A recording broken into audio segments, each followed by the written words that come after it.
Welcome to another episode of Reading the Bible with Loke. I am your reader.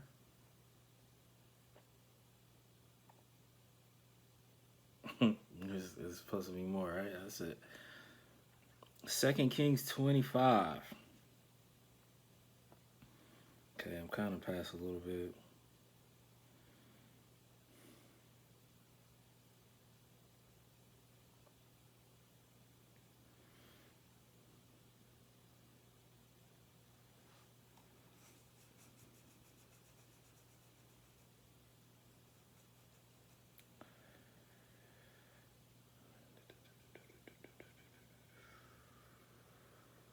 Okay.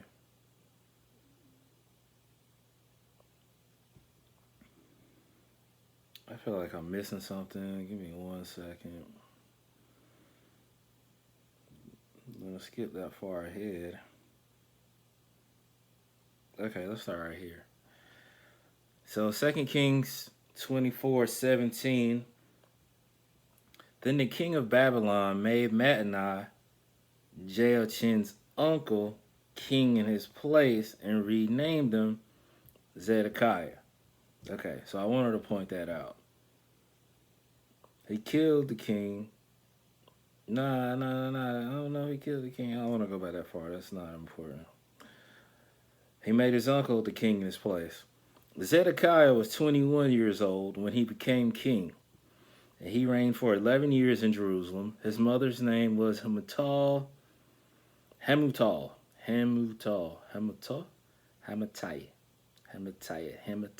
That sounds better. Daughter of Jeremiah of Libnah.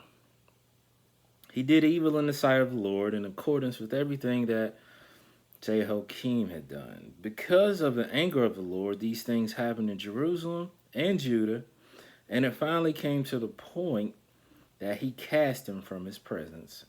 And Zedekiah rebelled against the king of Babylon, the nigga who made you king. Okay.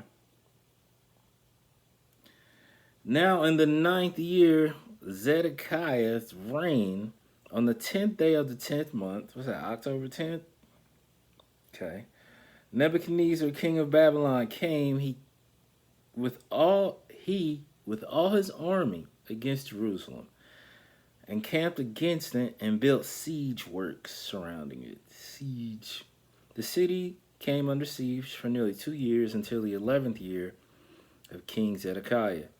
On the 9th day of the 4th month, was that January, February, March, April 9th, was severe in the city. Famine was severe in the city because they were still under siege, probably just killing.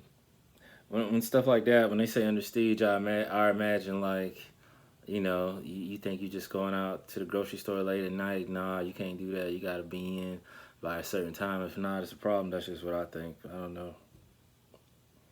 Like under siege, like your regular day to day, you can't do because you know what I'm saying.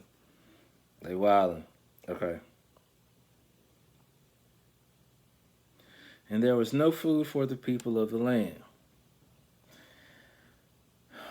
Yeah, you gotta think it was different back then. There's no grocery store. I guess all the cattle stuff out there. All right. Then the city was broken into and conquered. All the men of war fled by night.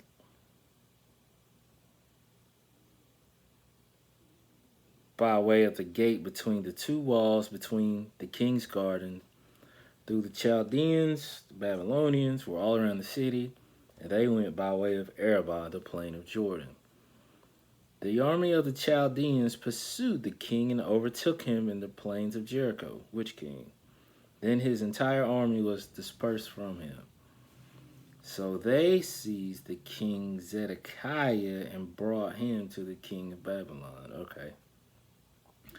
At Riblah on the Orontes River, and sentence was passed on him. Why ain't y'all just kill him? It's too easy. They slaughtered the sons of Zedekiah before his eyes. I felt that. Just like when Ghost, when they was when they was beating up Tyreek with them oranges. I felt that, man. You can't do nothing and you gotta watch your kid get hurt like that. I felt that. All right, let's see. Then put out the eyes. So they made sure not only did they kill him, they took his eyes out so he couldn't see nothing else. And bound him hand and foot with bronze fetters and brought him to Babylon. All right, you know, we gotta look up fetters. I imagine chains. Let's see if they even got a picture. That would be nice. A chain, yeah, a shackle for the feet, something that confines. Y'all gonna make me put some fetters on you? I ain't showed that you got a fetter. Oh, you can't go out with you got fetters like that? Fetters, you know, like in 2 Kings 25th chapter, 7th verse.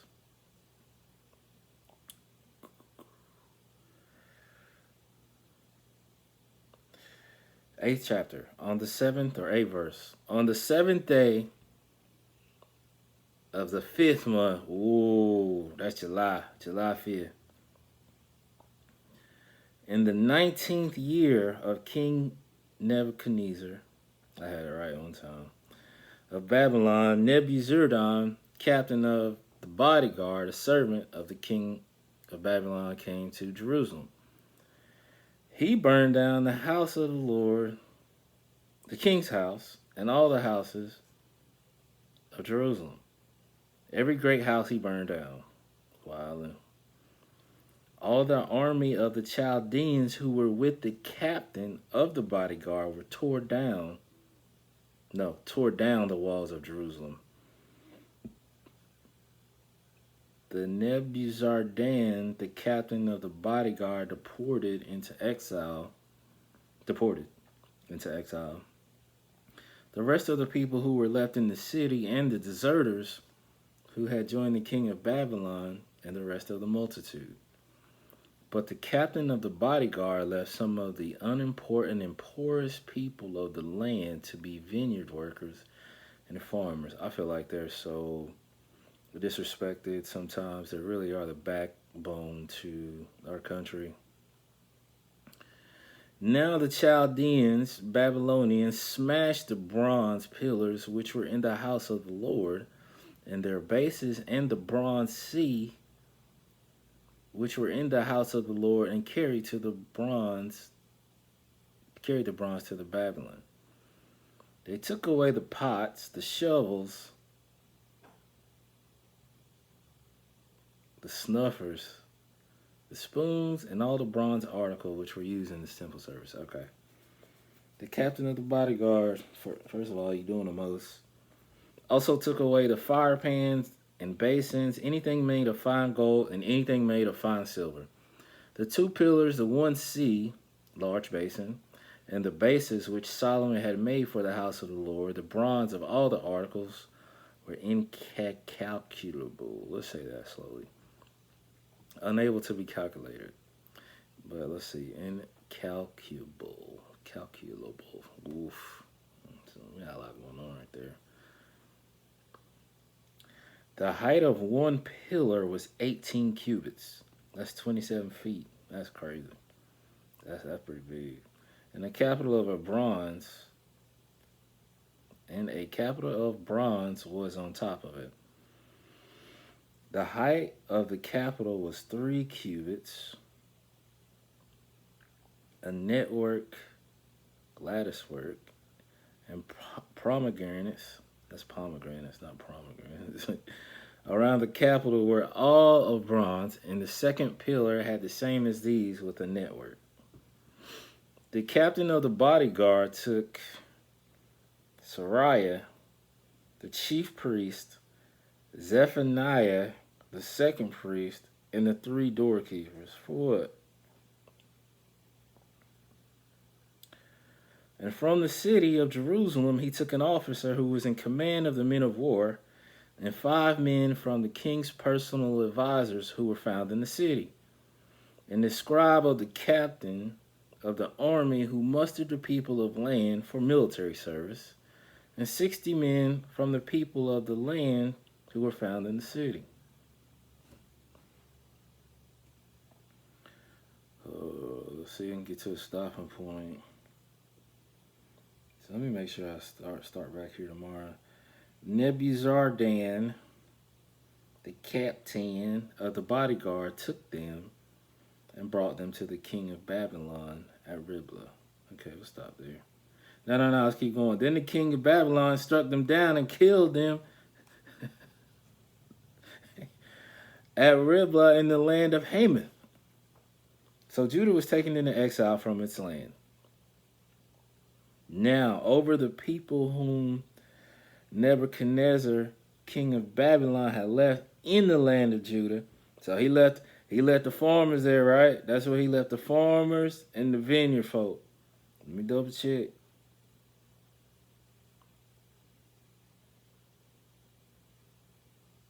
Okay. They ain't telling me. It say tore down the walls of Jerusalem. We just gonna ride with it. See until they tell us different.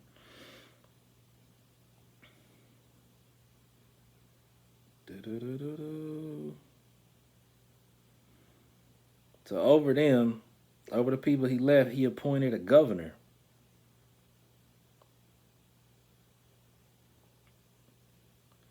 So when I read that, I think like he didn't want to be bothered. Like, hey man, they got I don't really want to be bothered with them people.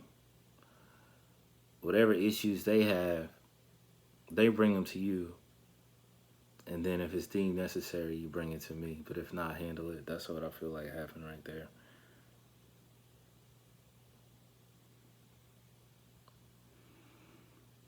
Okay, cool.